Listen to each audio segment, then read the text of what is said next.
Welcome to the Dagnabbit Boys podcast, where we got the meat, where the think outside of the bun, and that's our catchphrase. Think outside of the bun, and we got the meat.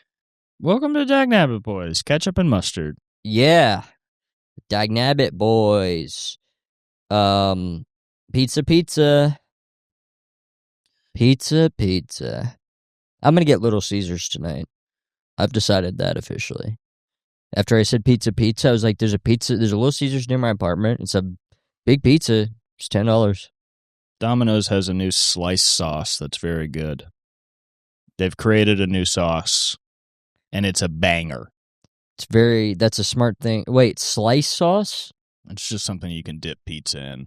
Oh. It's its own sauce.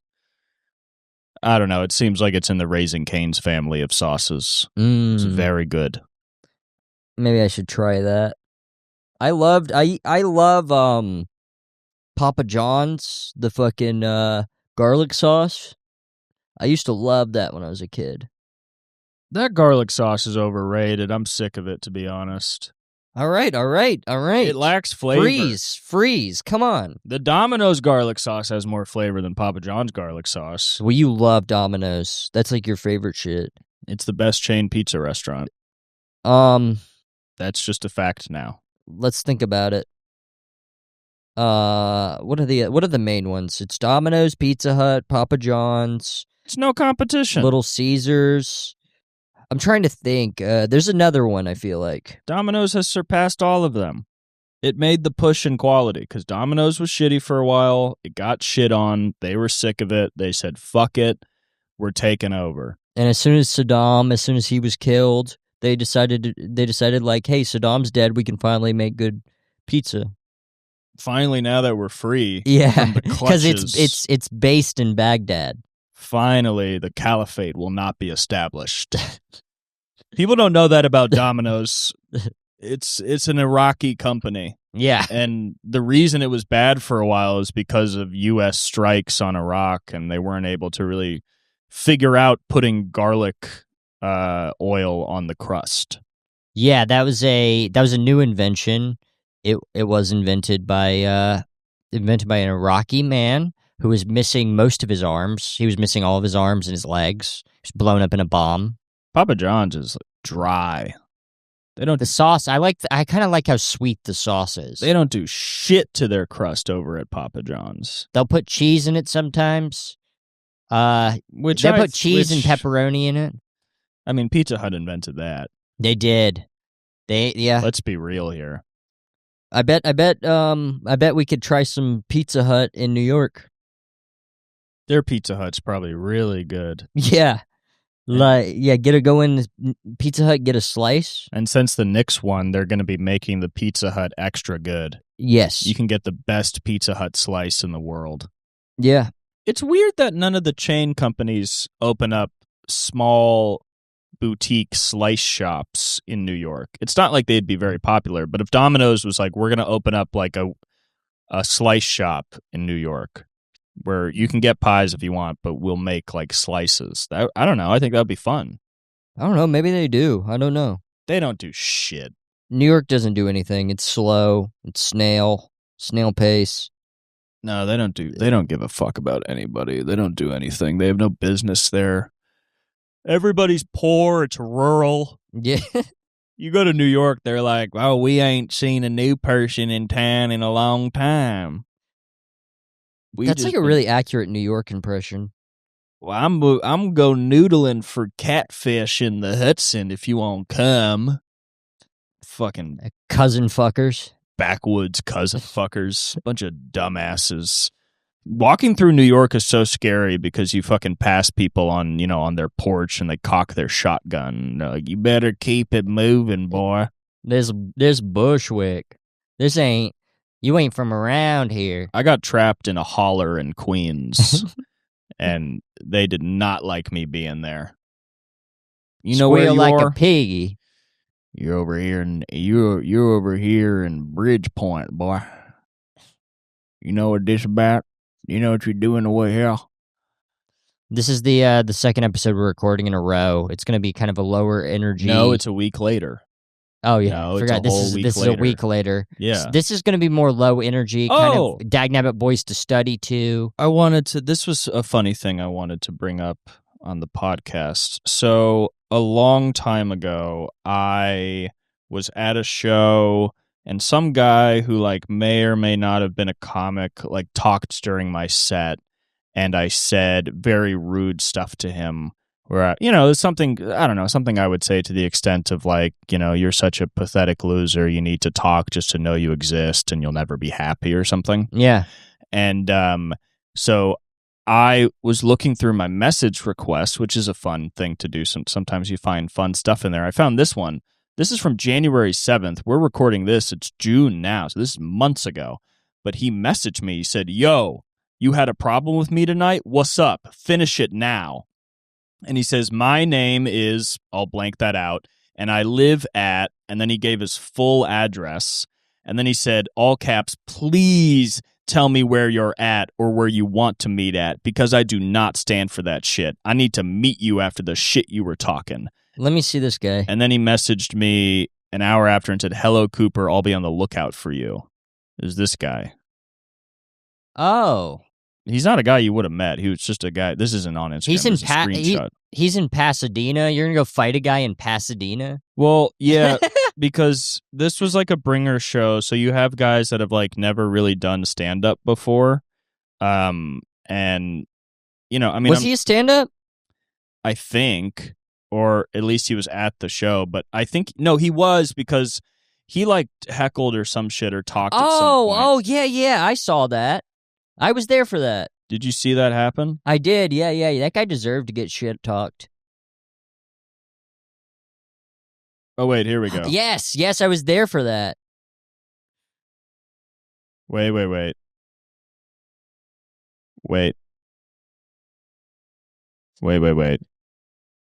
Sorry. I know this is bad viewing.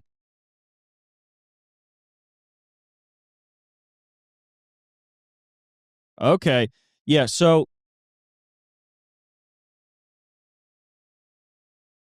he accused me. Oh my God. Wait. Sorry. So I think what happened is I think I might have opened up by being really mean to him. Or something. Well, he heckled you, I remember. He was talking. He said you had a small dick. Yes. Wait, let's see. You're like, wow, that's interesting. I'm firing a guy for nothing. What did you do? You're like, what'd you do? He's like, I lost a boy. Damn, that's crazy, Do you think an Uber driver is ever... Wait. The worst podcast ever. Who gives a fuck? Are you going up later? Your friends are going up later on the show? Here we go. That guy is. Oh, this guy is. Man, it's gonna be awesome if you come up. Crushing. Say like the least funny shit in the world, and your friends are gonna be like, "You are amazing at stand-up." Your friends are gonna stop talking for one and only set, and it'll be yours. And you will crush like you've never crushed before. Then you'll go to a show without your friends, and you'll say, "What the fuck?" Brutal takedown. Yeah. That's fun. That's good. I have anger. Okay. Yeah. He said you had a little dick. Yeah. Yeah, because I think it happens after this. That was when you were really mean to him. Because I talked about having anger management, and then he said you probably because you have a small dick, I think. Yeah. And then I said, well, that's kind of a lowest common denominator. Interesting. Yeah. It's really funny because what happened was, I said a bunch of mean stuff to him, and I guess I don't think he had performed stand-up before. He didn't do a lot of stand-up. So I think he assumed that like he was mad at me, and he was like, well, obviously he'll watch the rest of the show. Yeah. And then once the show's over, I'll kick his ass. Yeah. And then the show ended and I was gone. Yeah, yeah, that's also funny because he was probably waiting for you. He was going to be like, I'm going to take him down when I get up there. And then you're just gone. Yeah, of course. Why would I stay? Yeah. It's a bringer show. If you don't know, it's a show you get booked on by only bringing people, but we know a guy who runs it and he just lets us go to do new material because he likes us. So, yeah, this guy was like trying stand-up for the first time and brought his friends and then was very rude. And then I wish I could have seen his set because he was obviously furious. I heard he bombed. You heard he bombed? I was told by Dante that he bombed really bad. Did you hear that he talked about me during the set? I don't think that he did, actually. He maybe made one. I don't know. He I kept don't it professional. He's preferred to kick your ass. This is also a young guy. He was young. He was probably like 21. Yeah. Damn, that rocks. And then he wants you to go to Pasadena, and he wants you to fight in Pasadena, which is crazy. I am not driving to Pasadena to fight a guy. Pasadena's far. Also, Pasadena's not a place you fight. Maybe he was like kind of not that mad when I was saying that stuff, but then he bombed and he was like, this motherfucker needs to die. Yeah. He has since, I think, deleted his Instagram. Oh, R.I.P. Yeah, because I found that message and tried to go to the page and they were like, user not found. Maybe he got blocked, banned or something. I mean, yeah, maybe every single comedy show he went to, he was rude and then got told to shut up and then like sent threats to every single comedian he met. Yeah, and maybe get his ass kicked. So maybe he like sent a threat to the wrong comedian and got his ass kicked. Well, it's kind of funny to say I'll be on the lookout for you because I post my location almost daily. Yeah. Like almost every day I say I'm going to be here at this specific time. Come. You're inviting trouble. I'm literally inviting people to show up and see me in person. So he totally could have for like months. And he didn't because he chickened out. I'm really Bach. It's just really funny I never saw it because if I'd seen it at the time, I'd be like, oh, well, hopefully he doesn't show up and try and fight me. Yeah. But then you see it like 5 months later and you're like, he didn't. Yeah, I guess that never panned out. I guess that never happened.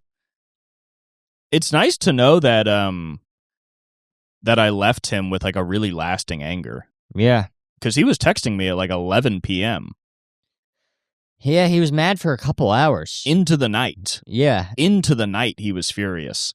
Because sometimes a guy pisses you off on stage, you say something mean, you feel like it kind of goes, one ear out the other. Yeah. And I wouldn't say that he necessarily learned a lesson in being polite at shows, but maybe he did and he just fully quit comedy. Yeah. Maybe too many people were mean to him. I might have stopped an entire career before it started. Good for you. I've done that. Well, I was very rude to a man yesterday because we did that backyard show, and this comedian we know, she had a backyard show, and she invited her neighbors, and one of the neighbors came. The party started at like 6, and he was probably 7 beers in by 8. Yeah. And then he fell down and was screaming. Like he did a really funny thing though, where he fell kind of against the wall. So he like slid to the ground. And then the minute he hit the ground, a guy tried to pick him up. And very funny to his credit, he just went, it's going to be a while. And just stayed on the ground. But then like facing away from the stage was just listening to the show. And anything a comic said, he was like, ah! And then I got on stage and I was like, well, this man's hit rock bottom and he's so old, I'd go as far to say it's probably too late to ever get better. And then I was like, I try and have sympathy for addicts because, I have addiction issues and addiction in my family, but some people I don't. I mean, and I called him a human bug. Did they laugh? Oh, they laughed so hard. Well, because, the entire party was like, they were polite people, but they were just aware that, like, one man is being, like, a big issue. Yeah. But it's such a big issue to the point of, like, oh, this guy's, like, a deeply sad alcoholic. Yeah. It's not like, oh, look at this freak. It's like, oh, no, this is alcoholism right in front of our faces. This is every day. And he's in, like, one of the nicest... I guess he lives in an apartment building where the public can't park. They have to have parking permits. Yeah. So he's doing decent. I don't know where his money's coming from. He's doing okay. Yeah, I would like to know what he does for work. I really would. Maybe he's like drinking. Maybe he drinks for work. Maybe he like drinks the most of anybody. He's like shoe nice. Yeah. Maybe that's his job. I mean, Shoe Nice deserves an apartment. He's more polite than this fellow was. He gave me some tags. He gave me some ideas, and I'm gonna use them. Yeah, Yeah, there were some good ideas. yeah. There's some pretty good stuff. He had one point where I think you had left already, but he got on stage, and then one guy who knew him was like, "Dog, you have to shut up. You've done this 2 shows so far, and it's really fucking annoying. You have to shut up." And then he finally kind of shut up, but then literally after that guy got off stage, the guy that was yelling approached the guy that told him to shut up and just started talking full volume. Jesus.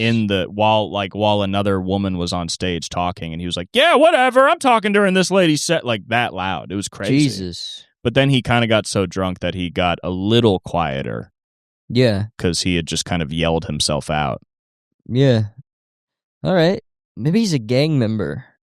He was definitely a gang member, probably MS-13. That white guy in blue shorts and a Nautica short sleeve button up.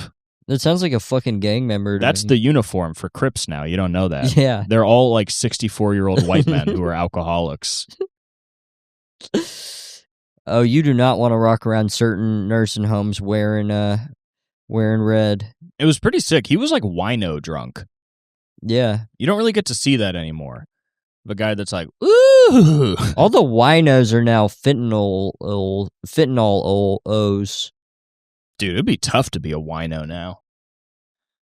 You Yeah. wouldn't have any, like, brothers, you know? Yeah, you'd be like, "Hey, guys, I'm only doing wine," and they're like, "Pussy." Well, you'd be He's like the clean. nerd of the homeless.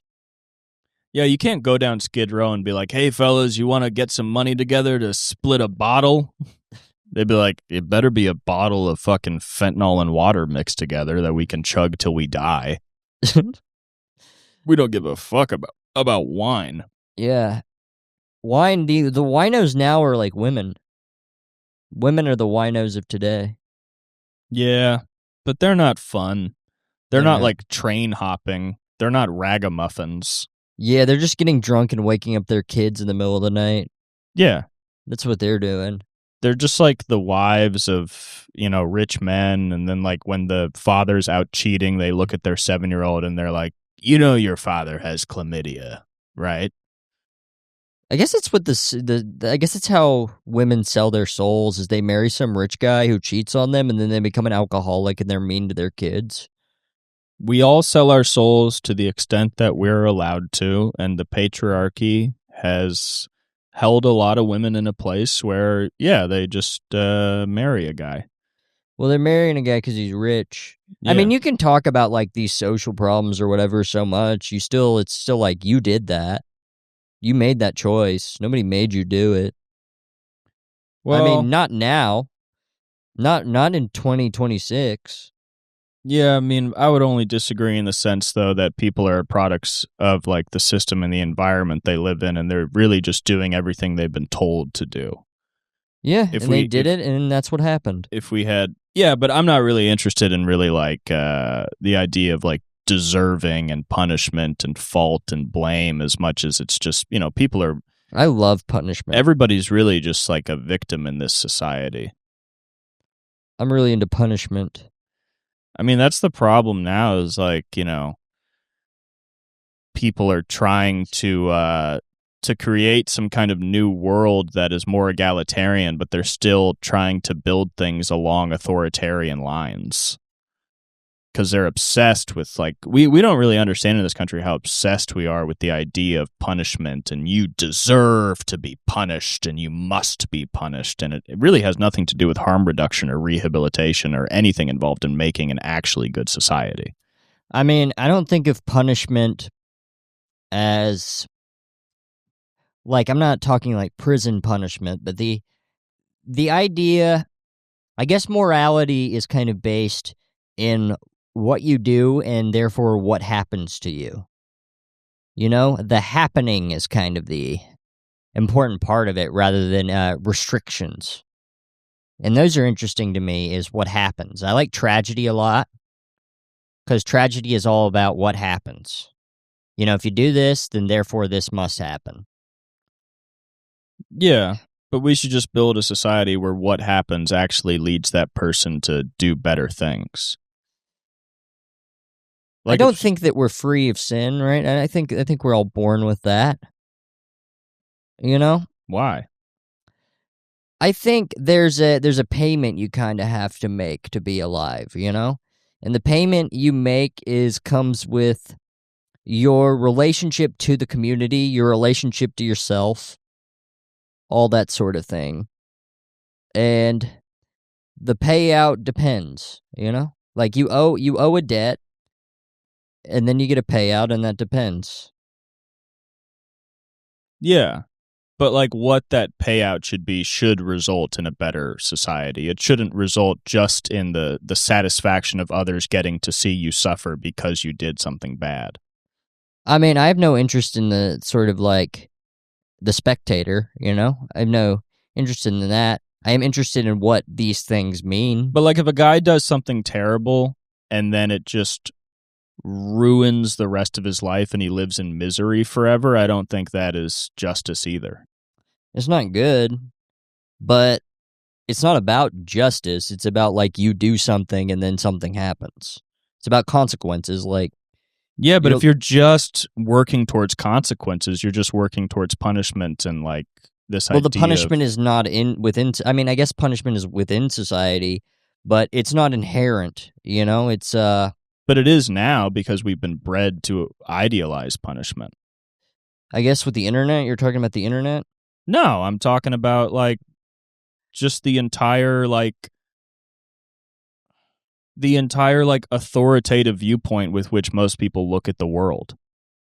I guess you're right. That it's like you must pay for this and the only thing that matters is that you pay. But it's like that payment But that's not the perspective of the world. The world is just what happens.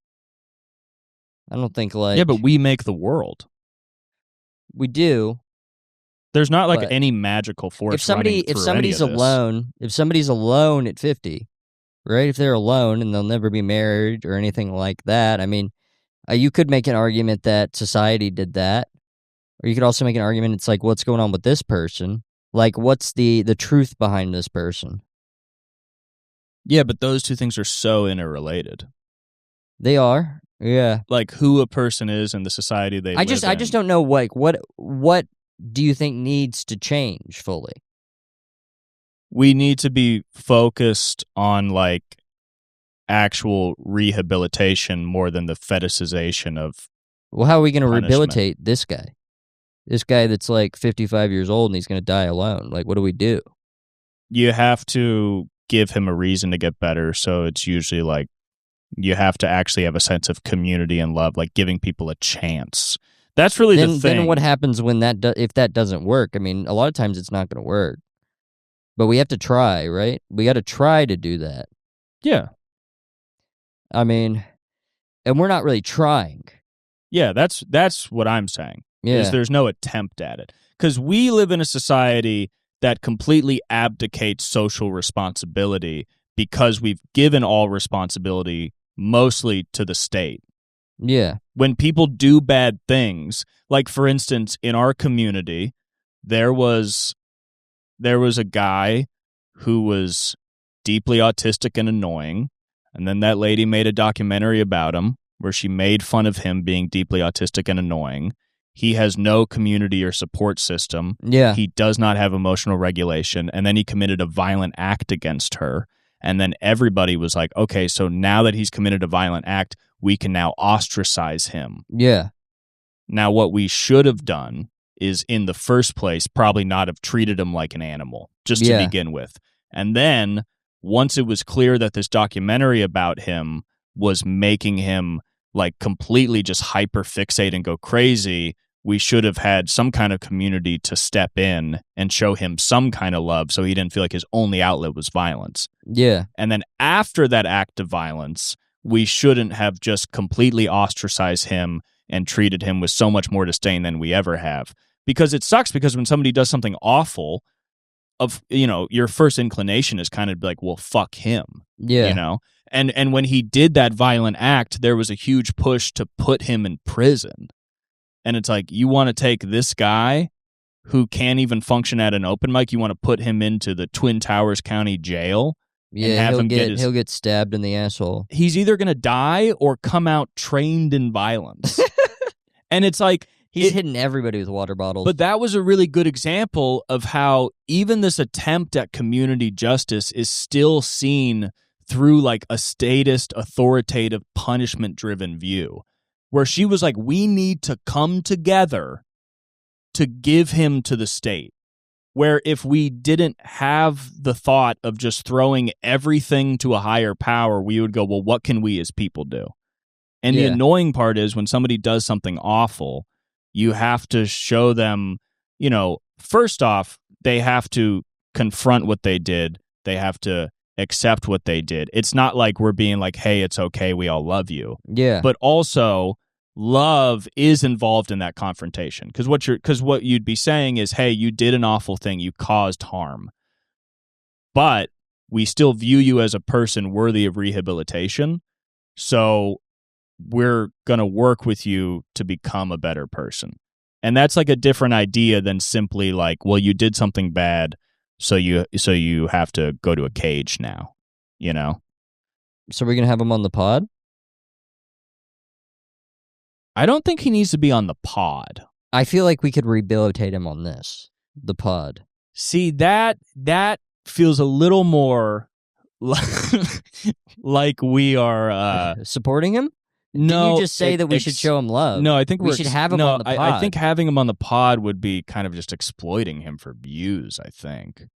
Oh, no one would watch it. Yeah, I think if we would just be showing it'd be an olive branch. And you know, maybe, you know, if he wants to get back on the pod, he's going to have to hit somebody again, cuz that'll be the only time he'll be on the pod.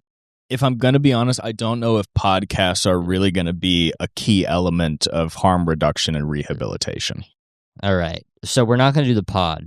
So I have his phone number. We'll call him. We'll hang out right now. He lives over here. Does he? Yeah. He lives like 5 minutes away. Interesting. So we'll hang out with him after the pod. Interesting. Yeah, I guess so. We'll go bowling. We'll take him shopping. Yeah. I got to buy pants. Yeah. Yeah, I mean that's also the I think that the main thing is like we have kind of no playbook for how to actually deal with violent people. You can't just take them bowling, I guess. Because people are kind of either like put them in jail or just take them bowling. Yeah. And it's like, well, no, there's a middle ground where you take them to jail and then they bowl there. And then they bowl in jail. Yeah. Yeah. But bowling doesn't always help with violence. The Columbine guys loved bowling. They were great bowlers. I've never heard that. I've never heard the quality of the bowling. They would bowl like 300. Oh, that is good. It's the best. Well, I guess if you're a violent person, you probably are really trying to hit those pins. Yeah. I mean, yeah, unfortunately, everything exists on a spectrum, and some people are just sort of inherently harmful to everybody around them. And then you don't really have much option other than keeping them away from society so they don't hurt everybody. But most people are not that. I feel like a pretty large, I mean, I don't know, probably like 1% of people are pretty hopeless. At least, you know, 1% of people are hopeless in the moral sense of like this person's like a parasite and a leech.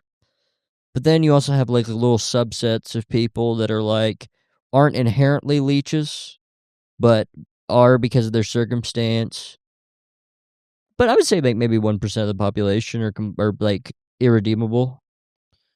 I think the people that are irredeemable have like legitimately deficient mental faculties. I'm talking like rich sociopath guys. Those guys are never going to be like... Well, because they're supported in their... Yeah. You know. Like, the problem is, we just have a society that, like, encourages sociopathy and antisocial behavior, you know. You don't want even a little bit to see, like, a CEO billionaire guy punished? I think, like... How do we punish a motherfucker that's got all the shit? Or rehabilitate? How do we rehabilitate the motherfucker? They wanted all this stuff, and they got it. You would just say, well, I mean, you'd have to take all the shit away from them and take away the capabilities that would enable somebody to take all the shit to begin with. Yeah, and then they just have nothing. They wouldn't have nothing. They wouldn't be able to hoard the wealth in the way they do. Yeah, You know, but we wouldn't kill them or anything. you could if you wanted to. I mean, I'm not saying I have all the answers, but it's just like, that's why people say there's no liberation under capitalism, because it's, if you constantly have a system that enables and encourages people to do bad things, they will do bad things. Yeah, Like a lot of times when people are talking about any kind of like different societal thing, they're also like I think what's annoying about people talking about like the quote unquote revolution is that they think it would happen in one day. yeah, But if you woke up tomorrow and you had a completely different system in front of you that was caused by a small group of people committing like humongous acts of violence, you wouldn't actually have revolution. You would have like an insurrection by a minority, and the views of that minority would then dominate everybody else, and you're still in the same authoritative structure. yeah. So like an actual kind of revolution would start with a bunch of people having to become privy to new ideas, then start acting out those ideas, building up material manifestations of those ideas that would then combat the current system that we live in. So that's why like activists and stuff are focused on like building community programs that are either like a different economic function or different things that, you know, really exist so people can be trained in engaging with those new ways of living. And then you would build those up enough to where they would then equal the power of the system right now that's hurting people. Yeah, I know what you mean.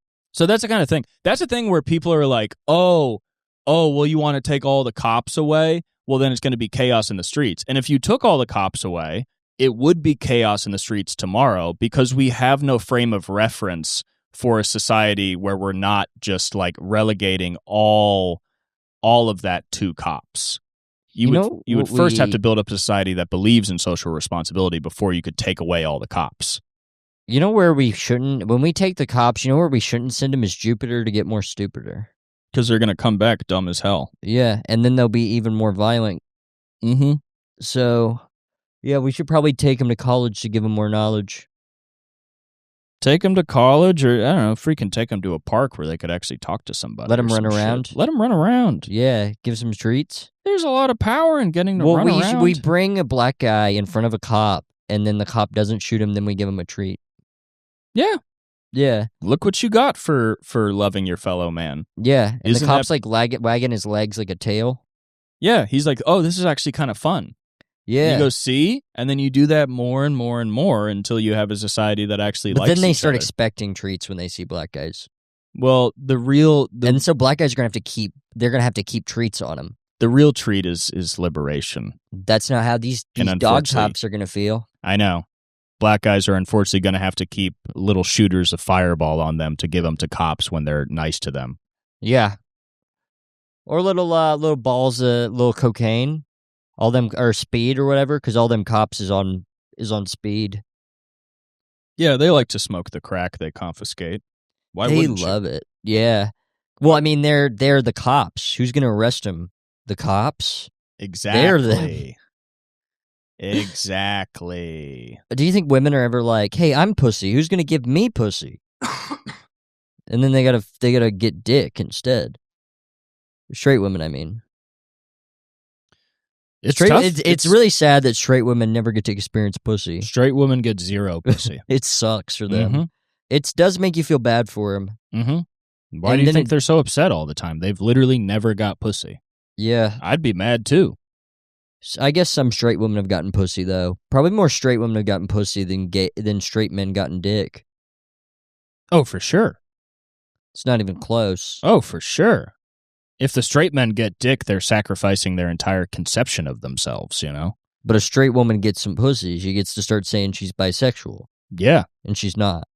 Well, that's why straight men are so mad at trans people, because they had such a solid understanding of who they were. Yeah. They were like, I like girls. And then they saw a girl with a penis and they were attracted to them, and that fucked everything up for them. Yeah. And it really fucks them up for them because if they just accepted that trans women are women, then it's fine and they're not gay. But if they accept that trans women are women, they don't get to go to Buffalo Wild Wings anymore. Okay, so how about a thought experiment? So you got a fucking guy bending over, right? His fucking asshole's out. Okay. And then you got a dog and his fucking tail is pulled up. As you see the dog's pussy. You can see the dog's pussy, right? And you got a gun up against this motherfucker's head. You're like, if you don't fuck one of these, I'm gonna kill you. Who do you think they're more likely to fuck? I guess probably still the human being.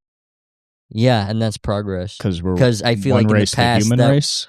I feel like in the past they would have fucked that dog's vagina because it's a girl dog. Do you think the only way for people to realize that we are one race, the human race, is to give them either an option to fuck a female dog or a human man and put a gun to their head and make them make a decision? Yes. And then they would fuck the man and realize that, kind of a hole is a hole. We're not all so different. Yeah, and this hole's tighter and not as good. So is that what we should do with the prison system? No, they're fine. They know. Like if you know. If you rob a store, should you just be led into a room where you either fuck a dog or a man? And if you fuck the man, then you get to enter back into society. But if you fuck a dog, you have to go to like some sort of like Clockwork Orange porn farm. Well, yeah, yes. So they show you videos of fucking dicks going into pussies and then like dicks going into asses. And then they just like force you to watch that all day to the point that you realize you can fuck any motherfucker you want to fuck. It just becomes all the same. Motherfucker. So like really prison should be like goon caves with like hundreds of televisions showing back and forth. It would, because you know that like what's it called? The sissy hypnosis thing? Yeah. Where they show you straight porn but then they mix in gay porn. And it's like to make straight guys gay, I guess, or something. And some straight guys want that or something. I don't know. Porn is weird. Well, I think they do the sissy hypnosis thing because guys are so homophobic that instead of just admitting that they would like to jack off to gay porn, they have to feel like they're being brainwashed into watching it, even though they themselves are literally turning on the video and watching it voluntarily. What if you jacked off to chicken hypnosis? Like they're like, you're turning into a chicken. Like it starts off as straight porn and then it turns into like POV of being in a coop. POV of you like pecking stuff, pecking seed. And then you have like farmer doms or something that are like trying to make you into a good chicken. Yeah. And then you jack off and come.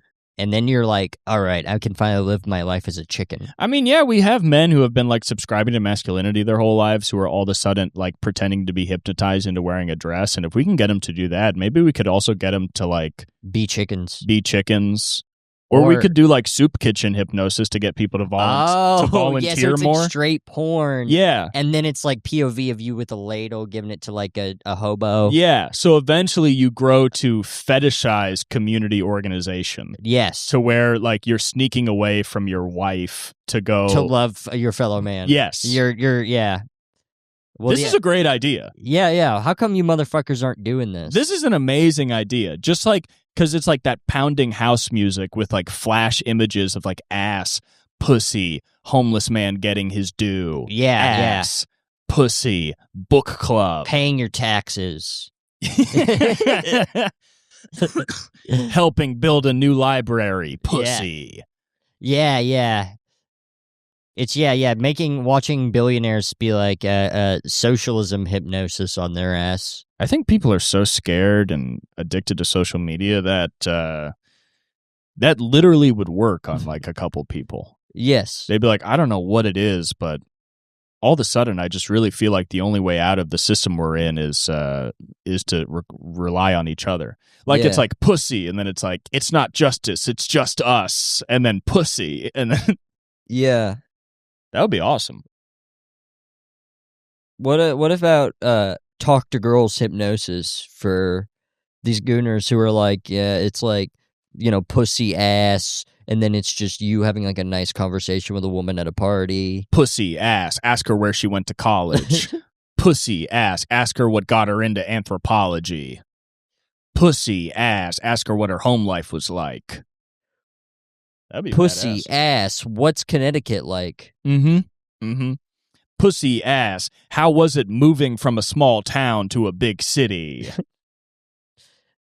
This might be the only way out. Yeah. We might have to hypnotize people into solidarity. Maybe I should get hypnotized into having normal conversations. It's just like not bringing up drugs at all. Pussy ass, don't bring up any horrible thing your grandfather did or anything like that. Pussy ass. Not everybody needs to know everything your grandpa did. Ask a question instead. Think of a question and ask it. Don't talk about Papa's trap house. Yeah. I mean, it's tough not to. It's an interesting topic. We all have our most interesting, unique topics to talk about. Yeah. And if yours is Papa's trap house, it's hard not to bring up. Oh, God. People are talking about sweet greens, and you're like, Sweet greens? That's bullshit. Yeah, people are talking about sweet greens, and you're like, theirs was babies in the trap house. There's babies in Sweet Green?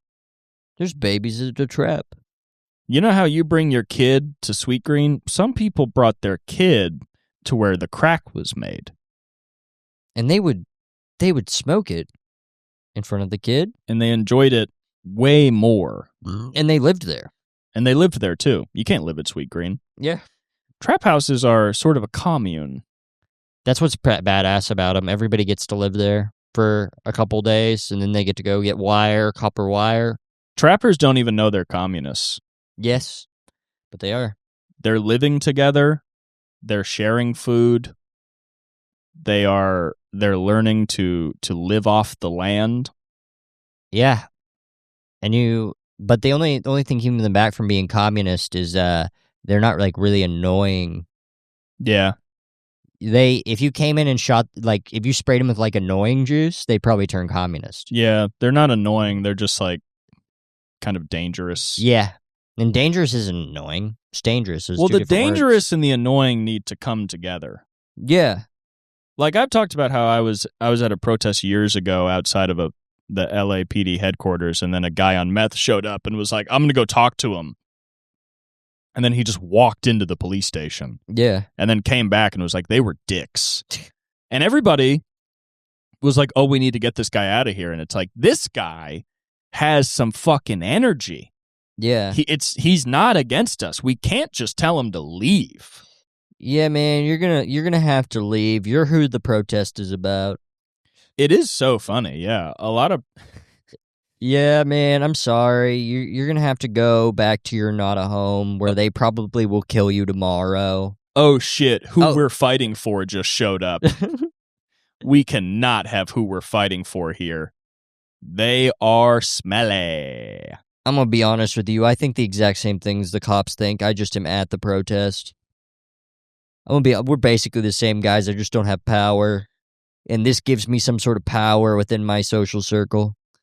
I'm going to be completely honest. If I had the power, I would do to the cop exactly what the cops do to me. So I haven't really unwound any of the thinking patterns they taught me. That's fine. Revenge is fine. It's fun. We should get revenge. But we gotta find somebody we can get revenge on. We should fucking get revenge on fucking... Did your mom make you go to bed? Did your mom give you a bedtime? I'm not gonna hurt my mom. All right, well then we're gonna have to find somebody else then.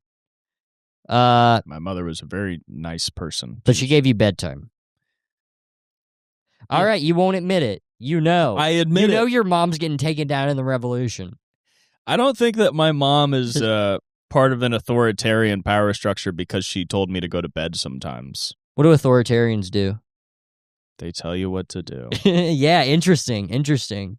If you're a real anarchist, you'll kill your mother. I don't know. But also I think we came to a consensus-based decision that it truly was time to go to bed. Oh, so now you're I'm not brainwashed. You're pick me. I was sleepy to your mom. I was sleepy. No, you weren't. You wanted to stay up and watch. You wanted to watch TV. I was 9 years old and it was 10 p.m. I truly needed to go to bed. It was 10 p.m. That's when she gets started. There's a difference between coercion and influence, and she did teach me that it was time to go to bed, and I agreed. Yeah, you went to bed, and what did you do? Did you go to sleep? Yeah. So you followed it to a T. And then I got good sleep and was healthy. Oh, interesting. You think you're better than me?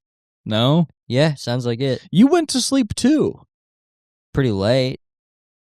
But I guess I was just insomnia, though. Yeah, and you were probably in bed not being able to sleep because your mom was like, Shane, it's time to go to bed. And then you laid in bed awake. Yeah, the ceiling was sucked. That's what they don't tell you about insomnia. The ceiling's not very good. No. Unless you take like some sort of medication that makes it look like there's spiders everywhere. That happened to me one time. Damn, that's awesome. The ceiling was like really interesting that night. I've never taken the spider drug. I took the spider drug. I woke up and I saw millions of daddy long legs all over the entire room. That's crazy. And then I went to my mom and I was like, it looks like there's spiders everywhere. I know it's just the medication, but I am scared. Was that the fucking, what is the one that makes you see spiders, and how come it always makes you see spiders? It was some kind of over-the-counter flu thing. Yeah, they do that, I guess. What is that called? Because is it a deliriant? Yeah, that's exactly what it is. I've never taken that. I've never, gotten that fucked up. It's like Benadryl, I think. I've taken Benadryl to get kind of fucked up before, but never that much. Benadryl's a deliriant. Yeah. It's a really terrible drug to get on. You just see things that aren't there and think they are there, and then It's not fun. you get I've also heard. a physical addiction to it. So you end up having an addiction where you have to just see spiders everywhere. Yeah, you have to see the Hat Man. You literally enter the You're Spider-Verse. addicted to crazy. Yeah, truly. You get addicted to psychosis. Yeah. Your body's like, dude, I'm sorry. I know it's so scary, but you're going to be in so much pain if you... If you're a horror fan, it's a nice thing to check out. It's a nice addiction for you. Yeah, you can be in all your favorite movies. Yeah. Because if your also... favorite movie is The Spider and the Hat Man, Mm-hmm. which is not a real movie yet, but... Well, but all the images you see in Delirium will probably be referenced to something you've seen either in movies or in real life. So yeah, it's kind of like manifesting all your dreams come true. I wonder if you've never seen a spider, if you would see spider. If you had no concept of a spider and you were on a Deliriant, if you would see spiders. Probably not, I guess. No, you'd probably just see a bunch of your own fingers. Oh. If you were just trapped in a room where you only saw what your eyes could see and it was white walls and your body, if you took a Deliriant, you would just see a bunch of your fingers across the walls and be like, ah, shit. Yeah. There's fingers everywhere. I'm about to get fingered. Shit, my butthole's gonna get fingered. I'm about to be like a middle school girl in a movie theater. Oh, no. I'm about to be like a middle school girl in a movie theater, enjoying the movie. Not getting fingered by a dirty hand of a middle school boy. Yeah, I tried that the other day. It doesn't feel good. To get finger fucked by a middle school boy. You tried that? You went on a movie date with a middle school boy? I sat next to and you let him one. get handsy with you? I sat next to him. I got the seat next to him, and we didn't know each other. And he was trying to go for some popcorn. And instead of going for some popcorn, he said, "I'm gonna actually grab this juicy fucking asshole." He started finger fucking my asshole, and I can't say anything because I'm scared. Well, middle school. I'm scared of middle schoolers. That's the only thing. That's the annoying part about middle schoolers is even if you don't know them, if you're in a movie with them, they are gonna try and get to second base. And it's like, dude, I'm a 27-year-old man. I don't have. I'm boobs. so old to you. I'm so old. He thought he was gonna find boobs in my asshole. He was like, well, you're next to me in a movie theater, so you're probably the girl who got tits first in middle school, right? And it's like, no, dude. I never got tits in middle school. I never got my tits. Yeah, I'm still waiting. And I'm not eating good, and for some reason, that's not making me grow tits. That's what sucks about being a man. Yeah. You just wait your whole life to get your boobies. You wait, and then you're on your deathbed, and you're like, I never got my tits. I never got tits. No boy will ever take me to the dance. Or to the fair.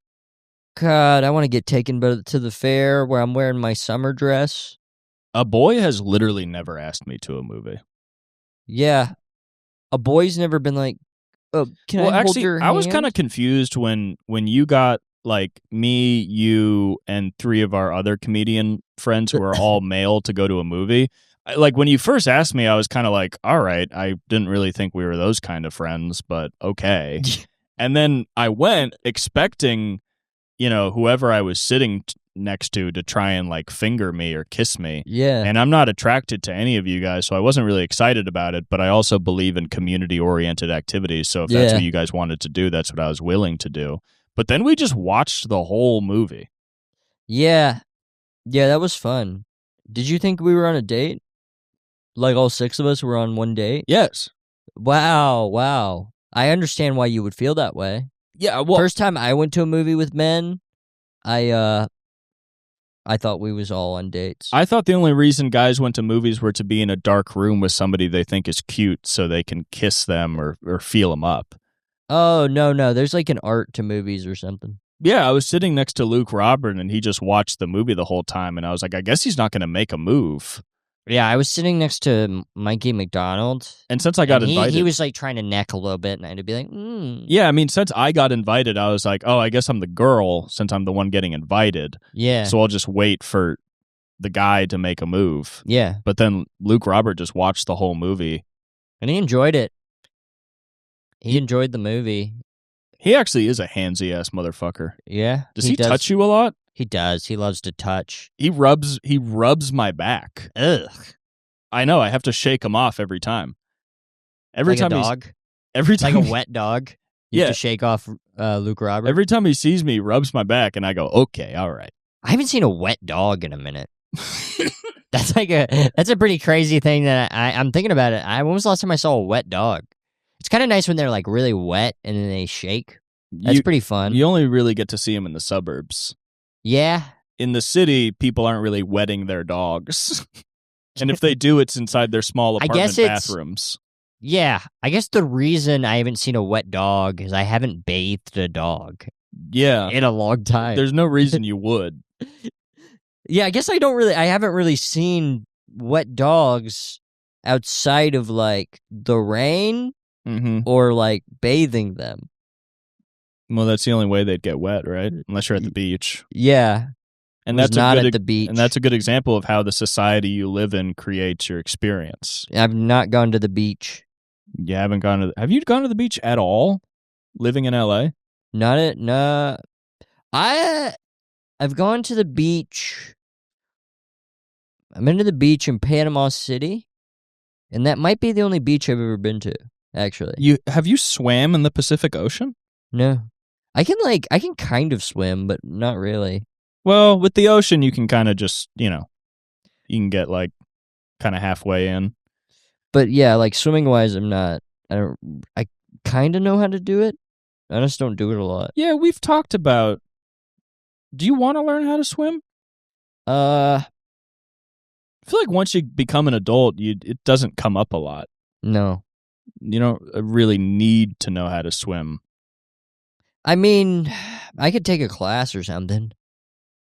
We should go to the beach. You would like the beach. It does seem like the beach would be cool. You bring a chair, you can read. Yeah. Hearing the ocean is really nice. I like to read in front of a pool. If I get the opportunity to do that, I like to do that. Yeah, but imagine if the pool never ended and then you get to think about like the vastness of the place you live in and the power that the ocean has and how it's so much more powerful than you. And you get to kind of, And women are all in bikinis and they got their fucking boobs out. There's also women in bikinis, which is cool. But there's also guys in shorts and without shirts. And you don't have to look at them and be attracted to them. Thank you. Yeah. Thank you. You can look at whatever you want. So I can stare intently at the women and their tits. No, I'd be more respectful than that. I don't think you should make... But I'm complimenting them because I want to look at that. I don't think they necessarily view it as a compliment if you were just leering at them all day on the beach. What if I go like... No. Why? People don't like if I to have be like told a big hard on the beach and I keep going... No, they... Why are your eyes so wide? Because that's what I would do. No, I make my eyes really wide so I look friendly. No, I don't think you should look like a deranged frog with a hard dick waving women over to you. That would be viewed in... A deranged frog. Frogs are nice. Women like frogs. They kiss frogs, dumbass. Women are kissing frogs. I'm just saying, if we go to the beach, you should just prioritize listening to the ocean, looking at the vastness of it. What if I get fucking hard? Well, then just stay Jerk sitting. off? No, just stay. What? I'm gonna get hard and I'm not gonna do anything If you about get hard and This guy is crazy. If you get hard, you either stay sitting down, and if you're in the water, you stay in the water till you get soft again. These are the beach rules. You cannot be standing hard on the beach. That is a number one rule of the beach. What if I take my my textbooks and I put them over my hard on? If you have some books that can help, I try to keep the hard on books with me. You keep like a McGill and Southern or whatever, like 7th grade history book with you. Yes. That would be crazy. This is for boners. A guy walking around with a backpack full of books just to cover his dick. Hard penis. And I got a fucking massive fucking dick. Fuckers. Fuck you. My dick is fucking huge. Shit. I haven't gotten randomly hard Fuck shit. in a long time. Oh, really? Why? Did you forget that women existed? I'm kind of just only hard when I'd like to be hard. I get hard when I'm waking up, and sometimes I'll get hard. Well, but I'm talking about like in public. Oh, a random boner? I haven't had like a public boner in a long time. You think that's nicotine? No, I think you just age out of random boners? Yes, absolutely. Yeah. Eventually, we're going to age out of purposeful boners. That's sad. And that'll be sad. But right now, we're in the sweet spot where when you want to get hard, you get to get hard. And when you don't want to get hard, dick pills are awesome. You take a dick pill to fuck? No. If you've ever, taken a dick pill to fuck, it's, great. Because it gets you even harder than you usually get. Yeah. I like to just, So that means your shit looks bigger. I just use what Jesus gave me. What, an attitude? I don't have an attitude. I think my shit looks fine. Jesus gave you a fucking attitude, and that's why you're mouthing off. People have said nothing but kind things about my shit when they've seen it. They've never been like, oh, I wish you took a pill to make the veins so much bigger and scarier.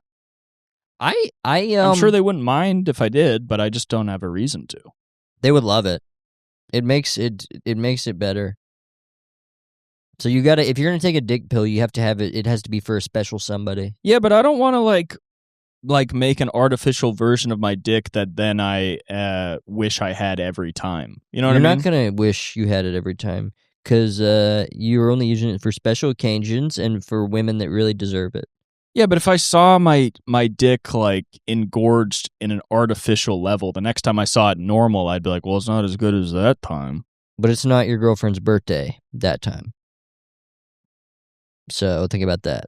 I don't know. The times I've had sex with my girlfriends on their birthdays, I've just used whatever normal penis I have, and it's gone fine. Well, I guess you don't celebrate that well. I guess you just don't give a fuck that they're turning 19.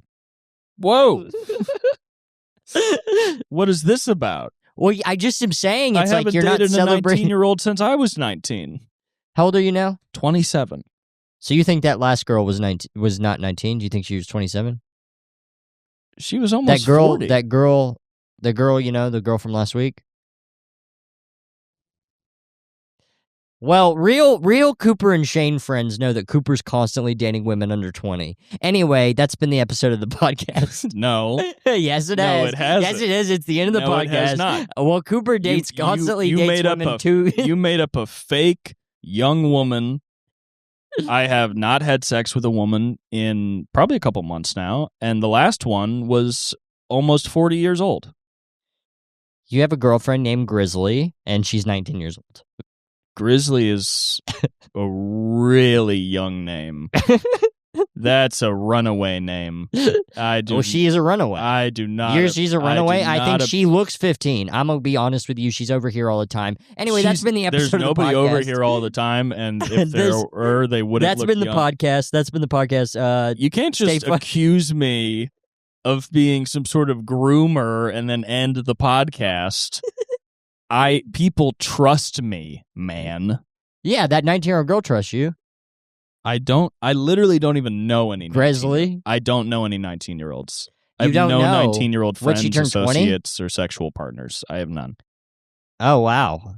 Look who's too good for the kids. Anyway, that's been the podcast. Stay funny. I'm not even going to say it this time. I don't like how I've Stay been funny. treated. I'm the dirtiest man in the street. The trash is scared of me. The bums, they tell me to take a shower.